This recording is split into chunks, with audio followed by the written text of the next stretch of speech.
ஈரோட்டில் கோடை வெயிலின் தாக்கம் அதிகமாக இருப்பதால் போக்குவரத்து கழகம் சார்பில் பணியாளர்களுக்காக பல்வேறு நடவடிக்கைகள் எடுக்கப்பட்டு வருகிறது. இந்த நிலையில் அரசு பேருந்துகளில் ஓட்டுநர் இருக்கை அருகே போதுமான காற்றோட்டம் இருக்கும் வகையில் பேட்டரி மின்விசிறி பொருத்த தமிழ்நாடு அரசு போக்குவரத்து கழகம் முடிவு செய்தது. அதன்படி பேருந்து ஓட்டுநர் இருக்கை மேல்புறம் பேட்டரி மின் விசிறிகள் பொருத்தப்பட்டு வருகின்றன.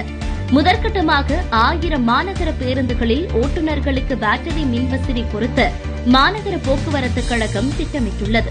சென்னையில் பல்வேறு பணிமனைகளைச் சேர்ந்த 250 பேருந்துகளில் ஓட்டுநர் இருக்கைகளுக்கு தற்போது பேட்டரி மின்விசிறி பொருத்தப்பட்டுள்ளது. சென்னை மாநகர போக்குவரத்து கழகத்தில் 3000த்திற்கும் மேற்பட்ட பேருந்துகளில் 8000த்திற்கும் அதிகமான ஓட்டுநர்கள் பணிபுரிந்து வருகின்றனர் என்பது குறிப்பிடத்தக்கது.